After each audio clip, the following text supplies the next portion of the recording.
signal was never meant to reach Earth.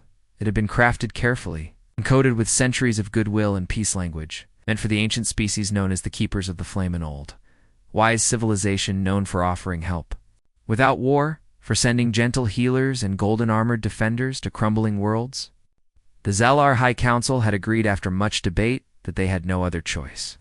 Their systems were burning, their fleets torn apart by the advancing Ravagers, a brutal machine-flesh hybrid force that consumed entire biospheres.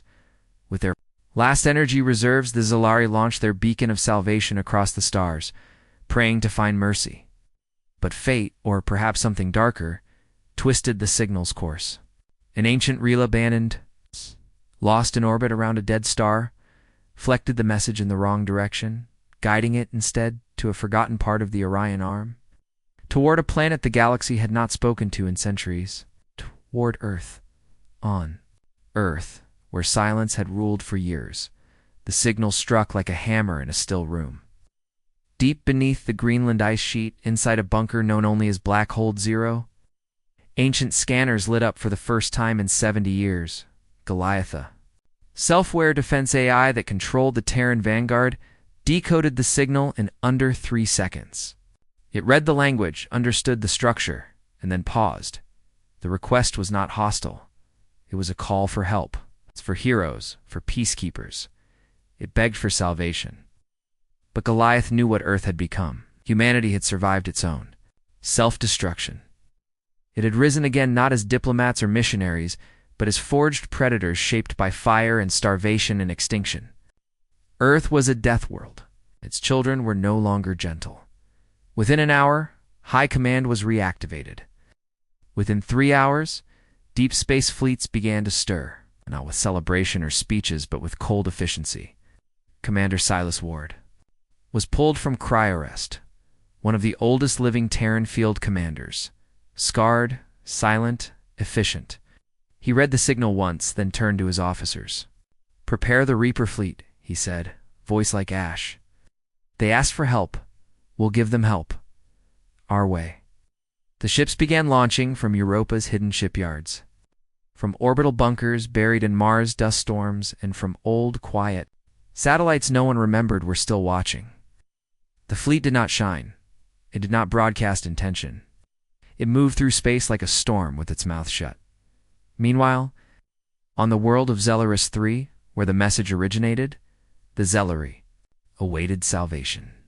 Counselor Diran paced the crystalline halls of the Star Temple, nervously watching the skies.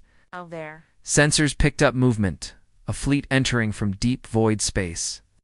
It was strange, silent, and faster than expected. The ships were shaped like blades, black with no marking, no insignia. This wasn't what they were expecting. There were no golden ships, no heralds with wings of light. There was no choir of hope, only dreadnoughts in silence.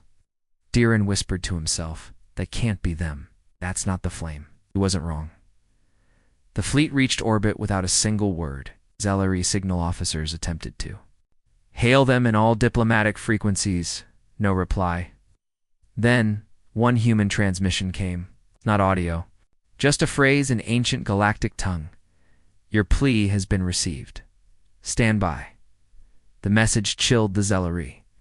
The words were sterile, cold, as if typed by something that had no soul. Panic began to ripple through the council chambers. Some believed they had been intercepted by mercenaries. Others feared the Ravagers had evolved. But the truth was far more unsettling. They had summoned Earth, and Earth had answered. An hour later, the first Terran dropships entered Zelaris's atmosphere.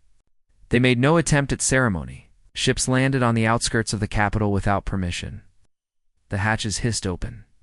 From the darkness stepped soldiers in black armor, massive, silent, each one more machine than man. Their faces were hidden behind steel. Their movements were slow, precise, unnervingly calm. No insignia, no emotion, just power. The Zelari sent envoys, trembling, hoping for peace. The humans did not attack. They did not speak. They scanned the area, set up defense arrays, and established a perimeter, as if the planet were already a Warzone Commander Silas Ward did not attend the Council summit. Instead, he requested a single channel, and issued a message. Prepare for evacuation or total resistance. There is no in-between. The enemy is advancing. We will hold the line. But we do not leave survivors behind. It was then the Zelari realized what had happened. They had called out for saints. But the saints were long dead. In their place stood ghosts of Earth soldiers, trained to end wars in days, not decades. One young Zelari, a historian named Ril, tried to reason with the humans. He approached their command post with ancient peace scrolls. He was stopped 30 feet from the gate by an invisible wall. The soldiers did not raise weapons. They simply stared. Ril looked up and whispered, "Are you really here to help?" One soldier, perhaps moved by something no one could name, stepped forward and lowered his helmet visor. A human face stared back, scarred, silent, eyes like storms. And the man answered, "Yes, but you won't like how we do it." In orbit, Terran drones began mapping enemy movement patterns with speed no other civilization had achieved. The Ravagers were moving faster than expected, 2 systems away, already heading toward Zelaris. The humans began planetary lockdown. Protocols. Not a single Zelari was consulted. Cities were ordered to evacuate. Fields were cleared for artillery batteries. Sky platforms were established above schools and markets. Zelari screamed protest. But the humans had not come to talk. They had come to win. When the first Ravager scouts entered the system, they were intercepted 30 light minutes from orbit. Earth's AI warships did not broadcast warnings. They fired. The Ravager scouts were erased mid-jump. No trace left. Behind, the Zelari watched the feeds in horror. The humans had made no attempt at diplomacy. They had turned salvation into a surgical strike. And yet, for the first time in months, the enemy had stopped advancing. Down below, Commander Ward walked through the fortified plaza, passing Zelari civilians hiding behind temple walls. He ignored their fear. He had seen worse. He whispered into his cums, "This is what they called us for." "They don't get to be scared of the fire they begged for," one of his lieutenants asked. "Do they even know who we are?" Ward looked back at the alien spires, the wide eyes watching from the shadows, and answered, "Not yet." But they would. The next day the Ravager fleet would arrive, and Earth's warriors would show the galaxy that when Deathworlders bring salvation, it always comes wrapped in fire. The sky tore open on the 3rd night. Zelaris 3 had been silent for almost 2 days, its people hiding behind crystal walls and prayer scrolls, whispering names of ancient gods that had never answered. Above them, the Deathworlders moved like machines, fortifying, calibrating, preparing for war in a way the Zelari could not comprehend. Their ships formed a wide, overlapping shield around the planet, orbiting in silent precision. Their drones moved without light. Their soldiers never rested. But the fear among the Zelari was not just about the incoming. Ravagers, it was about the humans who had come instead of salvation. No hymns, no ambassadors. Just armor and war. Ril, the young historian who had once tried to welcome them, now watched the humans with a strange mix of awe and dread. He had seen one of them load a cannon the size of a Zelari cargo shuttle by himself, metal groaning under the pressure. Another had sat silently for 12 hours watching a blank horizon, unmoving, as if his breath would break the world, Ril wrote in his journal. "They walk like storms trapped in bodies. We called for help, and fire answered." Oh. Finally came, there was no trumpet, no dramatic entry. It's just a blink sensors flared, power surged, and space bent. Over 3 dozen enemy warships jumped in system in perfect formation, sleek bone-like constructs fused with metallic tendrils, and energy spines that hissed across the void. Behind them came harvesters' ships designed not for war, but for digestion. They didn't conquer. They consumed. Panic spread across Zelari cities. Alarms screamed.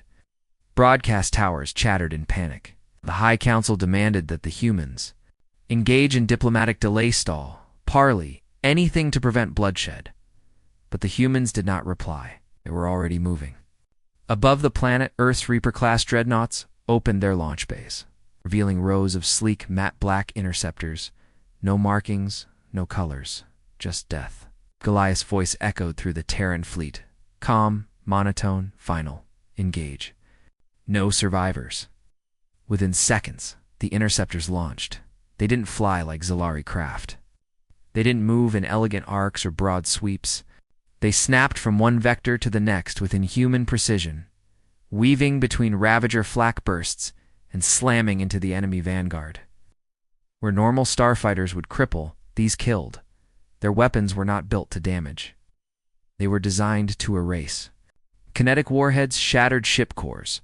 Plasma rippers tore through holes like paper. And Earth's pilots, human and hybrid, fought with the fury of a race that had once fought extinction and won. From the surface of Zelaris, the sky turned. Orange dot fire streaked across the heavens as the first Ravager capital ship exploded. The shockwave triggered the upper atmosphere, forming auroras no scientist could explain. The Zelari stared upward, horrified and awestruck. Counselor Dirin fell to his knees, whispering, "We asked for peacekeepers. They sent us monsters." But the monsters were winning. Back aboard the Dawn Reaper, Commander Silas Ward stood at the central holoconsole, watching the battle unfold like chess. Every Ravager ship downed tightened his expression further. He wasn't pleased. He wasn't angry. He was measuring, calculating. He saw the second wave coming before it arrived. Ravager reinforcements appearing in the system's outer edge.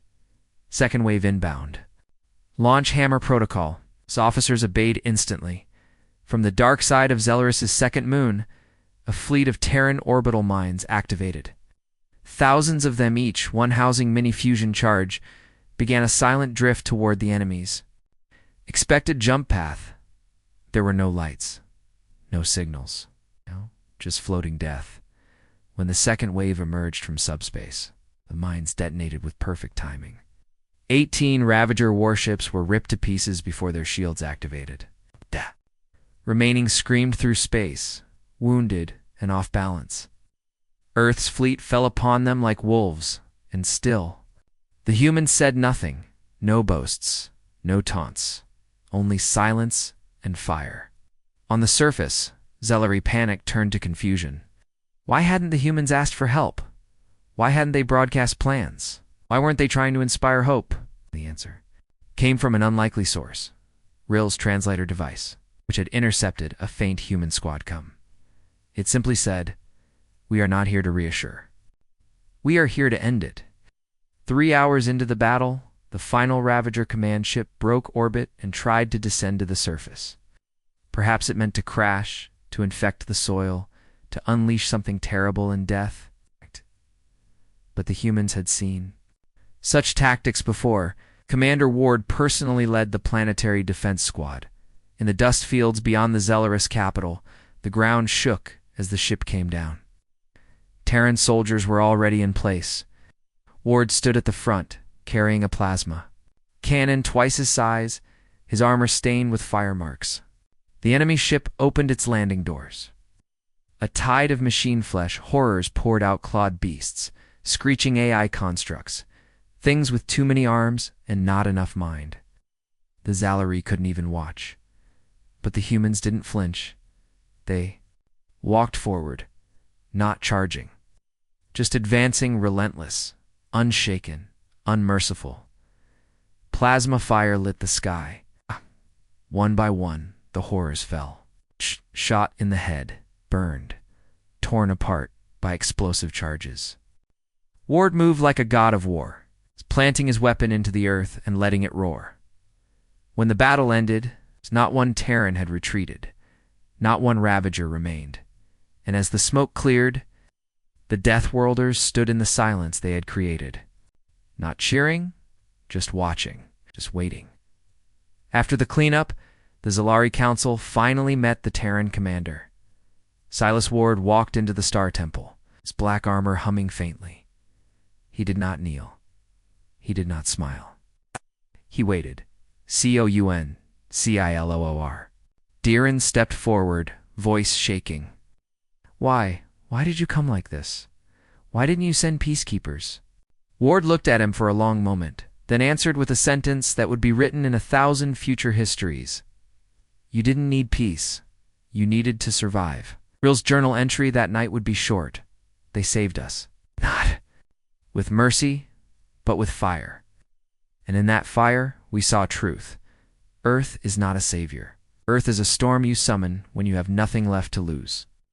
And the galaxy would never forget that the day salvation arrived. Not prayers, not prayers. The battle was over, but the fear was just beginning. Zelaris 3 lay quiet under a scorched sky, its people emerging slowly from their shelters, walking through ash and silence, as if unsure if they had survived the end of the world, or been claimed by it. The once vibrant crystal towers of the capital shimmered with dust and smoke. The fields were cratered. The winds carried the scent of burnt alloy and alien blood. Above Earth's warships still hovered in orbit, unmoving, watching. For the first time in recorded history, Ravagers had retreated. Not defeated, they were destroyed. Their ships didn't crash. They disintegrated. Their ground troops didn't fall back. They were eradicated. No prisoners, no remnants. The Zelari had never seen a war end so fast, but what terrified them more than the speed was the silence of the victors. Terran forces didn't celebrate. They didn't march or plant flags. They dismantled their temporary outposts with surgical efficiency, packed their weapons, and returned to their cold black ships without saying a word. It was as if they had never come to protect, but only to cleanse, and that unsettled everyone. In the weeks that followed, the Galactic Concord, made up of dozens of alien empires and peaceful federations, sent envoys to Zelaris.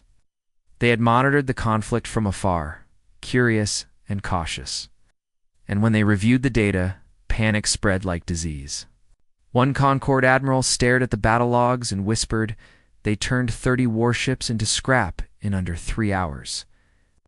"That's impossible," Scholar on Thrix Prime cried on live broadcast after viewing Tehran infantry footage. "They fight like extinction is behind them, and vengeance is ahead." The galaxy had long considered Earth a forgotten, burned-out relic of history. The Deathworlders had not participated in diplomacy, trade, or even interstellar communication for over a century. Some believed they had destroyed themselves. Others hoped they had. But now? Now Earth had shown its face again, and no one could look away. Inside the central dome of the Concord High Council, a heated debate raged. Should they contact Earth? Should they confront the humans? Welcome them? Warn them? Ambassador Rethon, of the Vari dynasty, slammed his fist on the stone table. They annihilated the Ravagers. We should be grateful. But the Hykari delegate, a trembling aquatic being, hissed through water-fed speech bubbles. You don't understand. They didn't fight like allies. They fought like apex predators. No mercy, no diplomacy, only dominance. And that was the fear. What if Earth wasn't back to help? What if they had returned to finish what the galaxy never let them start? Back on Zelaris 3, Commander Silas Ward sat in a dark chamber of the orbital cruiser Dawn Reaper. Around him, holoscreens displayed reports from hundreds of systems. The Ravagers were on the move again, but slower, warier. Other death fleets were pausing, watching. Humanity's return had sent shockwaves through space, not just political, but psychological. They're scared, said Rika, his second-in-command, reading a report from Concord Space. Some of them think we're here to take control. Ward didn't even blink. Let them. What we came to help. Came to end what they couldn't. She looked at him. Is that the same thing? He didn't answer. Because deep down, every Deathworlder knew the truth. No one invites Earth unless they're truly desperate. Earth doesn't solve problems. Earth eliminates threats. The way it always had. The way it was born to. Meanwhile, a message arrived at the Terran fleet, encrypted, ancient frequency, not from the Concord, not from Zell, or as it came from farther out, near the galactic edge. A quiet, trembling request to any Terran forces still listening. We beg you. They are coming, and we cannot stop them. Goliath decrypted the sender, a dead world called Draveth 9. Once a center of science. Now lost to time, Ward studied the signal in silence. Another call, another plea, another fire waiting to be lit. He turned to Rika. Prepare jump coordinates. We're not done. Should we inform the Concorde? No, Ward said. Oh. They'll know when the stars start shaking. And with that, the Terran fleet turned away from Zellerus. No goodbye, no warning. Just like a storm that had finished breaking mountains and now moved on to the next horizon. From the surface, Rill stood watching as the last human ship vanished into orbit. The Zellery elder stood beside him, eyes wet with fear and gratitude. They saved us, she whispered. Yes, Rill said.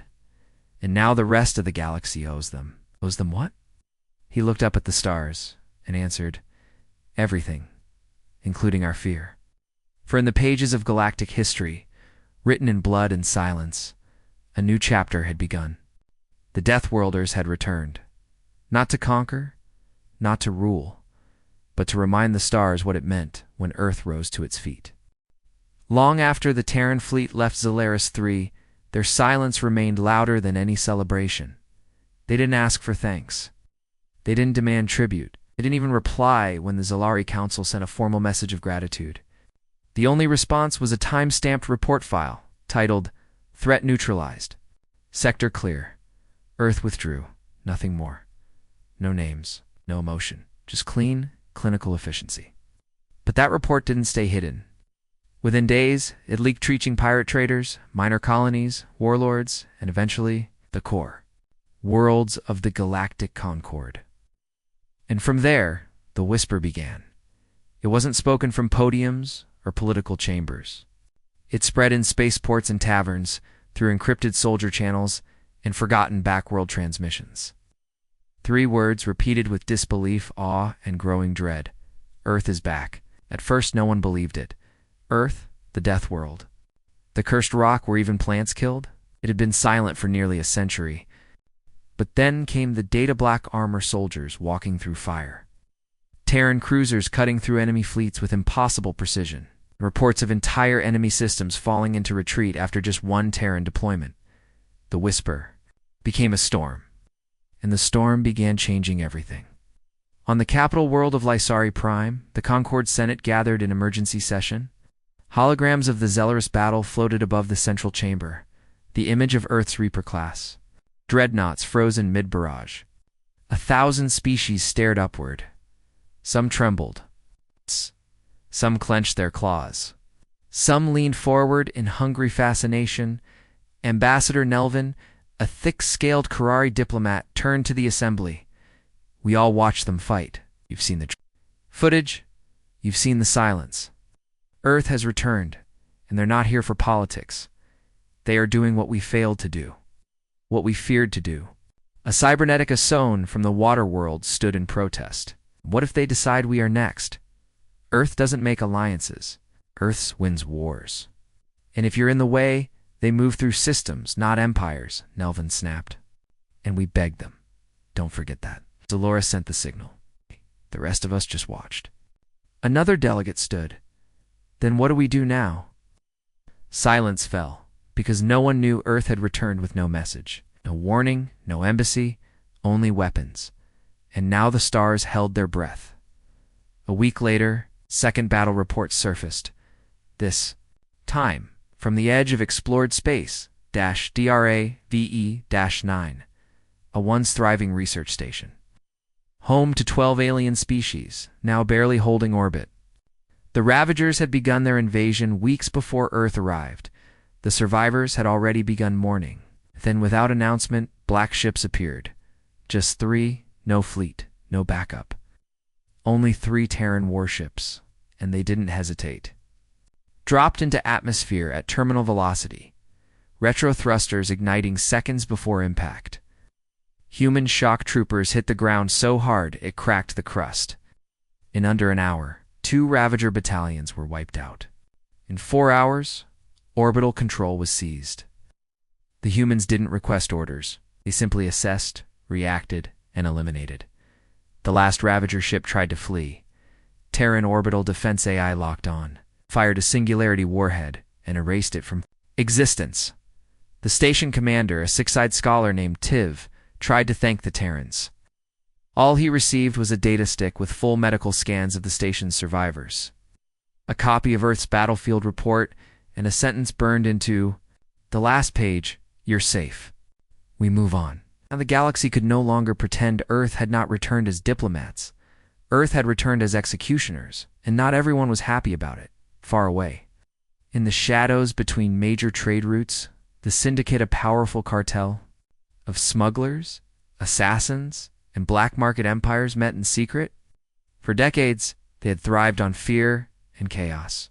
But Earth's arrival had upset everything. Syndicate Lord Varn, a sleek insectoid with metal limbs, stared at the glowing projection of a Terran trooper holding the severed spine of a Ravager commander. "They are disrupting our supply lines," he hissed.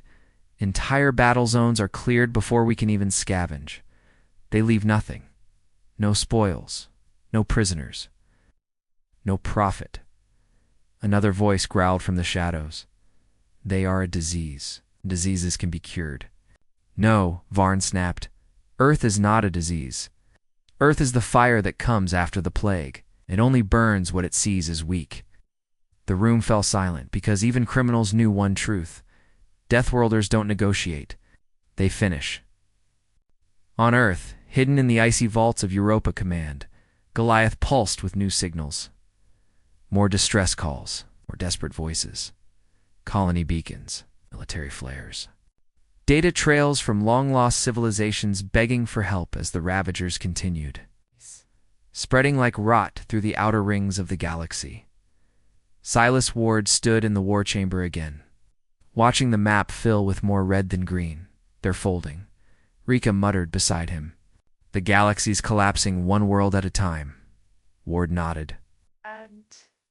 "And now they want us to clean up their mess. We already are." Ward turned slowly, expression flat. "No, we're showing them what they could have done. We're showing them what it costs to survive. And when we're done," his voice dropped, "then we disappear again until they forget, call us back." Back on Zellerus 3, Rill walked the rebuilt plaza where Earth's forces once landed. Children played where artillery once stood. The sky was blue again, peaceful, but the people knew better. Their safety wasn't owed to politics or treaties. It was bought in Terran silence and steel. At the museum now built on the former human command post, a plaque had been placed, simple and undecorated. They came without a flag. They left without a word. In between those silences, they saved us. Rill stared at the plaque for a long time, then whispered, "We feared them, but we needed them. And now, we owe them more than we can ever repay." Somewhere beyond the stars, Earth kept moving, one war at a time. In the hearts of ancient empires, there was one unspoken truth. You never invite Earth to your doorstep unless you're ready to burn down your past. The galaxy had begged for help, and humanity had answered with warships, soldiers, and silence. Not with promises, not with handshakes, but with the kind of violence only a death world could birth. Oh. Across systems that once ruled with peace. The fire had left a shadow they couldn't erase, and yet the requests kept coming, world after world. They had no other choice, because when the Ravagers moved, no species, no council, no armada could stop them. Except Earth. On the jungle planet of HFY 6, the native people peaceful. Four-armed artisans once thought diplomacy could halt the machines. They had hosted emissaries. They had paid tribute. They had sent artifacts and blood. But when the Ravagers answered, they didn't come for conversation.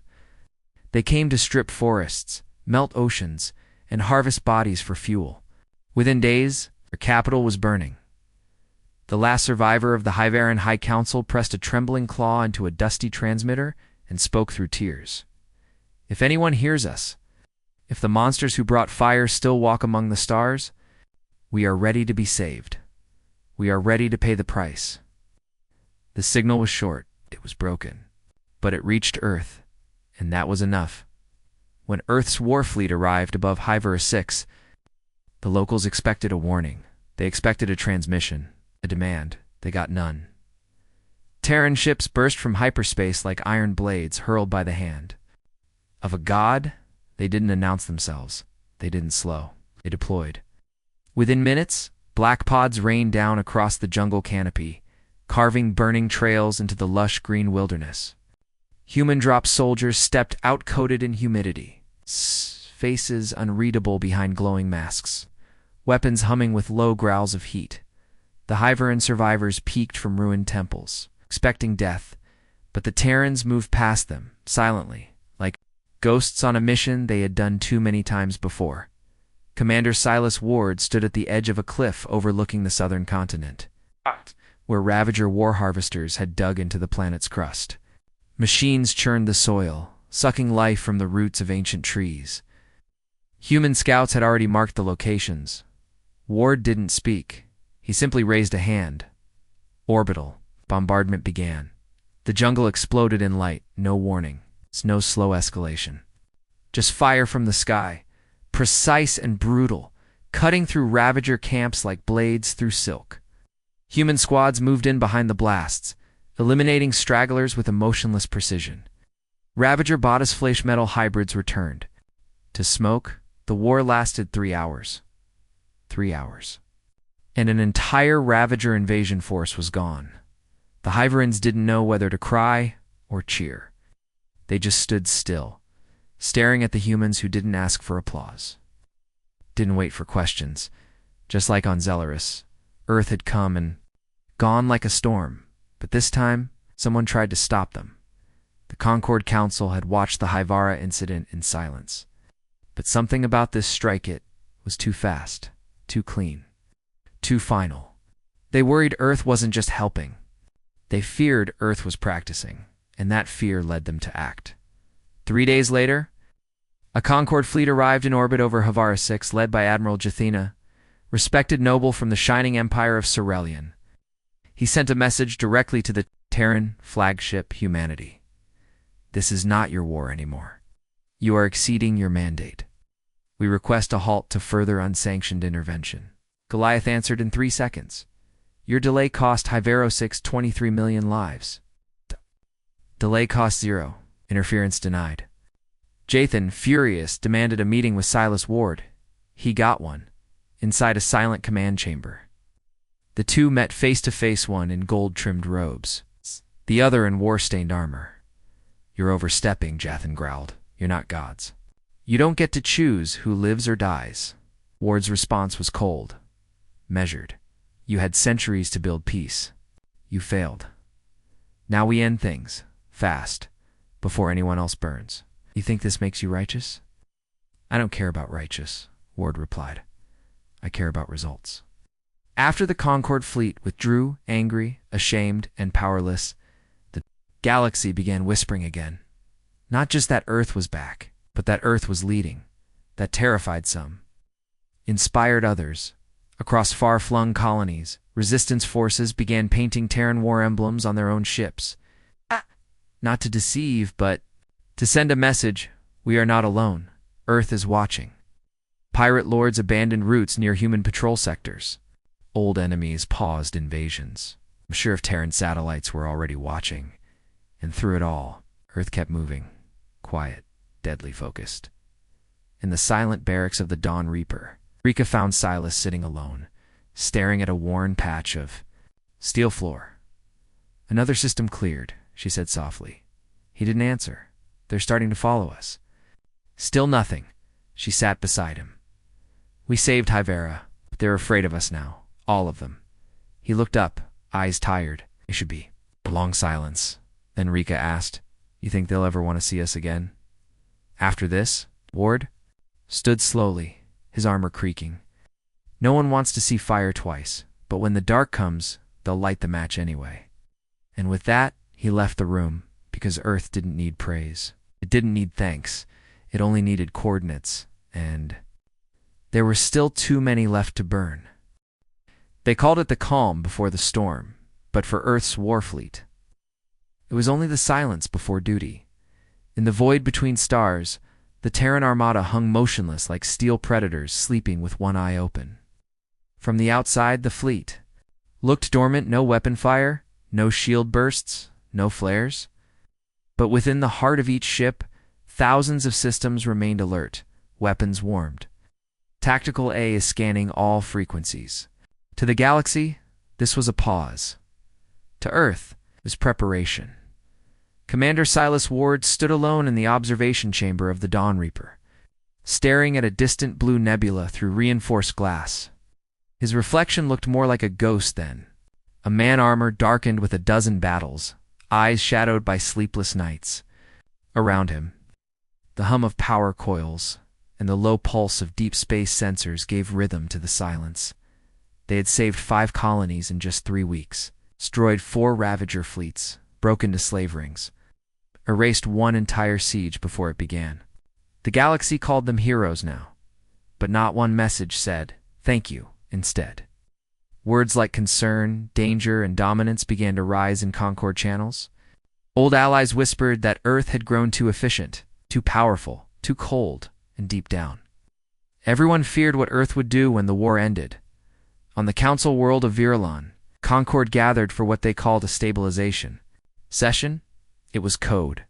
Everyone knew it. What they really meant was, what are we going to do about Earth? Representatives from 12 major species sat around a crystalline table, tension thicker than the atmosphere outside. Screens above them replayed footage of the Hyveran. Strike again and again, Theran ships piercing through orbital fire like knives through mist. Soldiers advancing through plasma storms without blinking. They are not liberators, spat the Rune ambassador, his tendrils shaking. They are executioners. They bring no negotiation, no rehabilitation, only war. War was what we needed, said the Clary Admiral. Don't you see? The Ravagers were winning.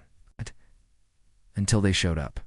You want peace without blood, but peace doesn't grow in ash. It grows in the shadow of strength. And no one is stronger than Earth. The debate raged. Hours passed, and still no one could decide what to do, because Earth did not respond to pressure. Earth did not seek favor. Earth acted, and the galaxy reacted, in the shadows of forgotten space. The Ravagers were not idle. They had suffered more loss in 2 months of Terran engagement than in 2 decades of galactic war. They had never faced an enemy like this, relentless, adaptive, merciless. Their AI swarms couldn't predict Terran tactics. Their biological shock troops couldn't hold against Terran fire. Their harvesters were hunted and destroyed before they could blink. And so, the first time in their history, the Ravagers made a plan not to destroy, but to hide. A system near the galactic rift system Orzith Bay came their graveyard fortress, a cluster of gas giants and black rock moons, shielded by gravitational storms and old magnetic mines. There, they would regroup, regrow, rebuild their core directive. But Earth had already found them, and Earth did not wait. Back aboard the Dawn, Reaper Goliath projected the Orzeth system onto the central holotable. Red pings showed confirmed Ravager activity. Over 40 ships. Unknown superstructures forming. Anomalies reading like world-factories.rika stood beside Ward. They're nesting. Preparing a counterstrike. Ward nodded. She hesitated. Need everything for this one? You know that? We always bring everything, Ward said. Then added, and leave nothing. Goliath's voice filled the room. Operation Final Flame confirmed. Deploying full Terran assault group. Ravager, command hub target acquired. Estimated duration, 36 minutes. Rika blinked. 36 minutes. Ward turned to her. We've seen how this ends. There's no point dragging it out. Before the fleet jumped, something unusual happened. A message arrived. Not from the Ravagers, not from the Concord, but from Earth itself. A simple, direct communication from Central Earth Command, the first sent in over a decade. It contained no strategy, no warning, just a single sentence. After this, come home. Ward stared at the message for a long time. He didn't reply. The Terran fleet entered the Orzith system at full velocity. No pause, no orbit check, no formation adjustment. Their ships were already burning. Plasma lances struck enemy satellites before the Ravagers could react. K-missiles detonated in tight patterns, shutting down swarm AI clusters. Ground penetrator pods followed fired. From orbit, They pierced miles into the crust of Ravager hives before unleashing fusion payloads that turned bunkers into rivers of molten metal. The galaxy watched through, deep space surveillance drones, horrified and mesmerized. It was not a battle. It was a slaughter. In 33 minutes and 17 seconds, the system went dark. Ravager transmissions ceased. Forever Silas Ward stood at the helm of the Dawn Reaper, looking down at the glowing surface of Orzith's main moon now, cracked and burning. In his hand, he held the command token for Earth's fleet. He tapped once. Goliath, notify all command ships. The AI responded instantly. Final flame completed. Awaiting post-war directives. Ward said nothing. Then slowly he turned away from the window and walked toward the transport bay. Earth had called them home. And after all the death, all the silence, all the fire, there was nothing left to do but go back. The galaxy held its breath again. Not out of fear, but because the fire had gone quiet, and in that silence, they knew they hadn't just witnessed war. They had witnessed judgment, and Earth had finished it. The Terran fleet had never known peace-only silence between storms. But this time, silence felt different. The war was over. The last Ravager core had been destroyed. The Deathworlders had left their mark in fire across a dozen systems. Planets, once screaming, now slept. And so, for the first time in over 100 years, Earth called its warriors home. But what did home even mean to those who had only known war? Commander Silas Ward stood alone in the observation bay of the Dawn Reaper, watching the stars shift as the fleet jumped through folded space. Coordinates, Sol system. Destination, Earth. The word felt foreign on his tongue. He had left Earth as a young soldier full of fury, burdened by loss. Now, he returned older, colder, more machine than man. His body still worked, his mind still. Calculated, but the man? The man inside the armor had long gone quiet. Rika stood beside him. Think anyone remembers us? Ward didn't look at her. They're smart, they tried to forget. The journey through deep space corridors took 3 standard days. On the second day, the fleet received a broadcast, not from Earth Command, but from a small station orbiting Luna Outpost Echo-9. It was a civilian relay, once used for long-range science missions, now repurposed as the first voice of humanity for incoming warships. Operator's voice was calm, tired. This is Echo 9, Fleet 72 Delta confirmed. Re-entry corridor prepared. Orbital dock doors opening. Earth welcomes you home. No ceremony, no applause. Just the kind of quiet message only a death world could send. When the fleet emerged into Earth's orbit, the planet loomed below, still blue, still green, still alive, but not untouched. The scars of old wars remained. Great rings of scorched land circled continents where past megacities had once stood. Towering defense cannons still watched the sky, unmoving, ever ready, and yet life continued. Oceans sparkled. Clouds drifted. Somewhere below, children were likely playing in streets rebuilt atop the bones of history.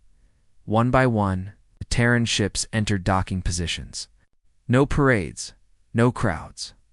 Just the groan of metal and the hiss of atmospheric locks opening after decades of war. Silas Ward stepped onto Earth, soil for the first time in 40 years. The air smelled different, clean. He blinked as sunlight hit his face, unfamiliar warmth on skin that had known only the cold of war. Around him, soldiers disembarked, quiet, disciplined, uncertain. Some removed helmets for the first time in months. Others simply looked around, like ghosts returning to a memory. Rika knelt and touched the dirt with a gloved hand. Still here? She whispered. Ward nodded. Barely. They were met not by generals, not by politicians, but by a woman in a gray uniform. Lined with old medals, walking with a cane, she saluted slowly. Commander Ward, she said. Director Kale. Earth thanks you. You and all of them. Ward didn't salute back. Why now? She understood. Because now, the galaxy knows. Inside Earth Command, deep beneath the surface, Ward stood in front of a massive holographic display of the Milky Way. Red zones, once swarming with Ravager activity, now flickered to green. Colonies were rebuilding. Civilizations were breathing. Again, the war was done. But Earth's High Command didn't look satisfied. Director Kale spoke quietly. They fear us now, Silas. The Concord, the colonies. Even the ones you saved. They should. She looked him in the eye. But that fear will grow. They'll unite. Not because they want to destroy us, but because they're terrified we might not leave next time, will we? Kale paused. That was the question. Later. That evening, Ward walked through an old Terran war memorial, now abandoned, grown over with vines. Holographic plaques flickered from solar decay. Names scrolled across cracked glass. Not heroes, not leaders, just names. He sat on a bench near a rusted statue, an unknown soldier in outdated armor, saluting a future that never came. And there, for the first time in years, Silas Ward removed his helmet and simply breathed. A child passed by holding their mother's hand. She stared at him. "Are you one of the people from the ships?" she asked, voice wide with wonder. He nodded. She looked up. "Are you a good guy or a bad guy?" Ward didn't know how to answer, but the mother whispered, "He's why we're still here, baby." The child smiled and ran off. Ward watched them. Goda then whispered to no one in particular, "We came home. Now let's see what's left of it." Back in orbit, the Dawn Reaper powered down for the first time in over a decade. Lights dimmed. Systems slept. And for the first time, Earth's greatest weapon was at rest.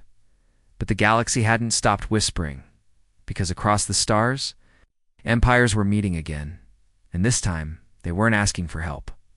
They were preparing for containment. They feared that Earth had returned for good, and if Earth chose not to sleep again, they weren't sure the stars would survive.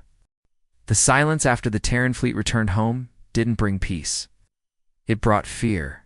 Across the galaxy, species gathered in quiet corners of power war rooms, deep space citadels, ancient vaults of strategy. The old empires, once arrogant and untouchable, had watched with wide eyes as humanity crushed the Ravager threat with brutal precision. They had begged Earth for help, and Earth had answered not with speeches or alliances, but with flame and finality.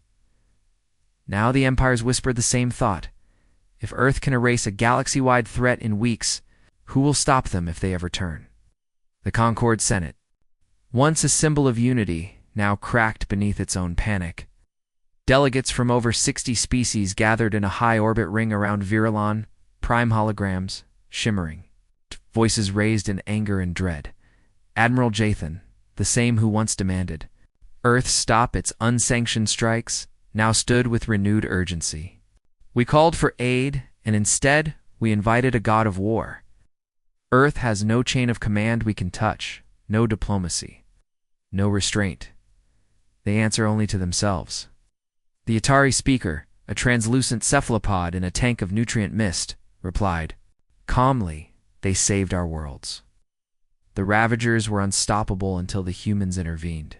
"Exactly," Jahan snapped. "They were unstoppable, and Earth stopped them like they were nothing. Do you understand what that means? We're no longer at the top of the food chain." Across the chamber, support built, and so the decision was made. Not public, not proud, but final. Earth must be contained. And, if containment failed, eliminated far beneath Earth's crust in a fortress buried in ice. Commander Silas Ward reviewed the report before anyone else. Goliath had intercepted the Concord's encrypted strategy summit. Their plan was simple. Build an allied fleet large enough to intimidate Earth into isolation. If Earth resisted, force them back into Sol. If they refused, use planetary-class weapons to sterilize Earth's surface. Ward stood motionless for a long time. Rika entered moments later, reading the same file. "They always feared what we could do," she said quietly. "Now they fear what we've already done. They think they're protecting themselves. They're creating another war." Ward turned to her, voice harder than ever. Then let's make sure it's the last one they ever start. Earth did not wait. Earth never waited before the Concorde's unified fleet could launch. Black Ops ships slipped into their hangars across dozens of worlds. Starbases went dark. Communication towers failed. Military AI cores were hijacked mid-command. Not. Destroyed-disabled. Earth sent a message. You are not prepared for us. It wasn't a bluff. It was a warning. But warnings only work when someone is listening. The Concorde moved forward anyway, eh? War fleet of over 700 vessels began forming. In the Kuro's expanse, home to the largest naval shipyards in the known galaxy. A gathering of force meant not to destroy Earth, they claimed, but to ensure it never left again. On day 1, they broadcast peace. On day 3, Earth answered. They didn't send diplomats. They sent a ship. Just one, the Black Horizon. A prototype Terran. Dreadnought rumored to be powered by singularity tech, capable of folding entire star systems into itself. It appeared without a ripple. One moment space was empty, the next, it wasn't. The Concorde fleet stopped dead. No lock-in. No threat signals. Just a transmission from Goliath. You are assembling weapons aimed at the only species who answered your cries. Stand down, or be the reason we never answer again. Board the Black Horizon. Ward watched the fleet hesitate. For once, he hoped they would back down. He hoped they had enough fear left to choose peace. But pride is louder than fear, and one ship fired, just one shot, a single plasma lance, streaking toward the horizon's flank. It never landed in a flash of blue light. The Terran ship folded space around itself, bending gravity like silk. The beam curved off course. Pulled into the event horizon field of the Horizon's defense array. It didn't strike Earth's ship. It struck a Concorde, cruiser behind it. The fleet panicked, weapons locked. But before any second shots could be fired, Goliath responded. We warned you. And then came the fire. No one knew how many weapons the Black Horizon had. They only knew this. It didn't destroy the Concorde fleet. It humiliated them. Engines were dismantled mid-burn, shields shorted, forcing ships to retreat. Command A's were overwritten and turned against their own systems. And when it ended 6 minutes later, the entire Concorde fleet was adrift, intact but helpless. Not a single Terran Marine had fired a shot. Silas. Ward's final message was broadcast to the entire galaxy. This is Earth's last gift. We will not invade, will not conquer. But if you ever raise weapons toward us again, we will finish what you start. Completely. Then the Black Horizon vanished into deep space, and Earth went dark again. Years passed, no more distress signals reached Earth, because no one dared ask for help again. No new war fleets formed against it, because no one wanted to test Earth's. Silenced twice, colonies rebuilt, empires recovered, but they all knew the truth. It was not Earth's firepower that terrified them most. It was the knowledge that Earth would always come if asked, but it would never come gently, because Earth was a death world, and Deathworlders don't save you. They end what threatens you.